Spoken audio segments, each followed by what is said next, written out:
আজিৰ বাতৰি কাকতৰ এটা জাপ অসমৰ পৰা যিমানবিলাক বাতৰি কাকত ওলাই অসমীয়া প্ৰতিদিনৰ পৰা আৰম্ভ কৰি আপোনালোকে যদি চাই নিয়মীয়া বাৰ্তা উপেন ব্ৰহ্মক শ্ৰদ্ধা জনাই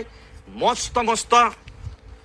আপোনালোকে खुलुमबाय नोंथांमोनखौ गोदान मोनसे भिडिअ बयखौबो बरायबाय तो बे समाव तो आङो मोननैसो बाथ्राखौ लानानै बे भिडिअखौ खालामनाय जादों तो नोंथांमोना मिथिगौ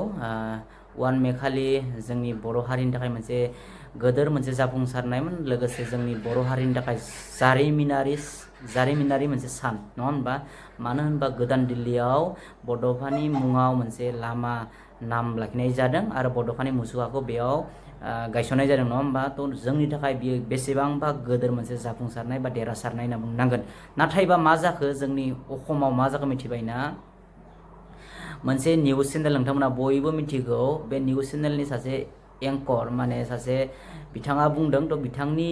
जि स्टेटमेन्ट बे स्टेटमेन्टखौ नोंथांमोना नायग्रोना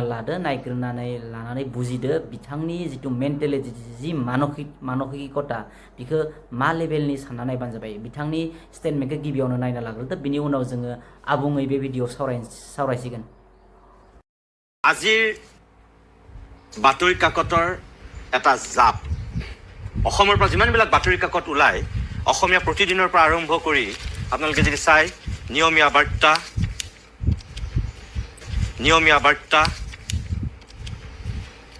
3 নম্বৰত অসমীয়া খবৰ আমাৰ অসম দৈনিক অগ্ৰদূত দৈনিক জনমভূমি এনেকৈ মই আপোনালোকক দৈনিক অসম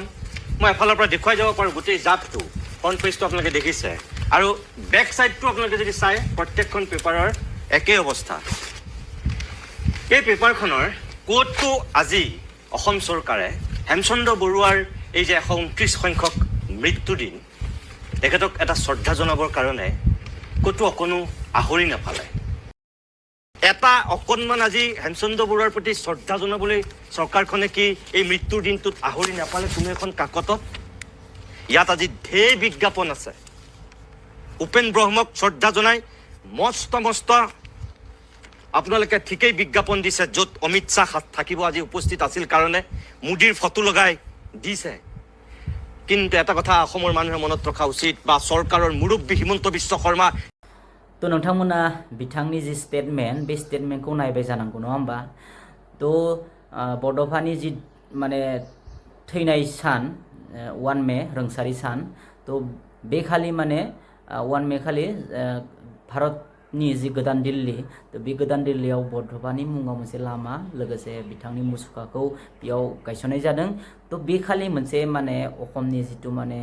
हेमचन्द्र बरुवा बुंनाय मोनसे साइड माने थुनलाइगिरि आरो बियो तो बिथांनिबो थैनाय सानमोन नाथायबा मा जाखो बेयाव तो बिथांनि बुंनाय बायदिब्ला माने दिनै हेमचन्द्र बरुवाखौ मानो जेनेबा असम सरकारा बाहायबो सिक्रिटि दिया मानो इमान माने रिकगनाइज सन्मान होदिया बिथांनि थैनाय सानाव जे माने बड'फानि मुङाव दिल्लीयाव रास्ता आरो बड'फानि मुसुखा होनायखाय बिथाङा मा जादों बर'फोरखौ माने इनडाइरेक्टलि नायनो बादों मुगैदों बिथाङा मानोना बिथांनि जितु माने निउज माबाबाय थानाय समाव बिथाङा माने निउज पेपार अखमनि जेमान जि निउज पेपार दङ अखमनि दैनिक अखमनिफ्राय लानानै अखम जनमभूमि नियमिया बार्तानिफ्राय जेमान जि अखमिया निउज पेपार दङ बे निउज पेपारनि फ्रन्ट पेजाव खालि माने बड'फानिल' सावगारि बड'फानि सावगारिजों लोगोसे हम मिनिस्टार अमित शाहनि सावगारि दङमोन बेयाव मोनसेल' बुस्थुखौ माने दिखायनाय जादों जे बड'फानि जितु माने फटक नङा होमबा बड'फाखौ सन्मान होनायखाय नेसनेल लेभेलाव सन्मान होनायखाय लोगोसे सन्मान होनायनि उनावबो बातरि कागजाव माने अखमनि जितु माने बातरि कागजफोर दङ बेयाव थारमाने फ्रन्ट पेजाव एडभार्टाइज होनायखाय माने दिन्थिनायखाय माने बर'फोरखौ नायनो बादों बिथाङा बिथाङा बर'फोरनि माने माने जाफुंसारनायखौ नुनानै देरहासारनायखौ नुनानै माने हजम खालामनो हायाखै बिथाङा बेखायनो बिथाङा बेबायदि बाथ्राखौ बुंदों आरो बियो इनडाइरेक्टलि बाथ्राखौ बुंदों दै इनडाइरेक्टलि खिन्थु बुङाखै जे बियो जेनेबा बड'फाखौ जेनेबा मानो इमान सनमान होदों मानो बेबायदि माने माबा होदों होननानै बेखौ बुङाखै खिन्थु इनडाइरेक्टलि बेखौनो फोरमायनो नागिरदों बिनि मेन्टेलिटिया बिनि स्टेटमेन्टआ मानोना हेमचन्द्र बरुवानि सोमोन्दै जेबो माने असम सरकारा जेबो माने सिक्रिटि होआसै नालाय थैनाय सानाव बेखायनो बिथाङा बे स्टेटमेन्टखौ होदों आरो बिथाङा हजम खालामनो हायाखै बर'फोरनि जाफुंसारनायखौ नुनानै मानो होनबा जोंनि थाखाय बहुत गिदिर खामानि बियो बहुत गिदिर जाफुंसारनाय नङा होमबा गोदान दिल्लीयाव नेसनेल लेभेलाव भारत सरकारा बड'फानि मुङाव रास्ता लोगोसे बिथांनि मुसुखा होनायाव असमनि इन्टेलेक्सुवेलफोरा मा जादों सिं जोंखौ नायनो बादों नंगौ दिनै आसुनि एडभाइजारा माने प्रेसमेन्ट होफैदों बियो नंगौ थिगानो दङ खिन्थु सिं बिथाङा बिथांनि गोसोआवबो मा थिग थानो हागौ नङा होमबा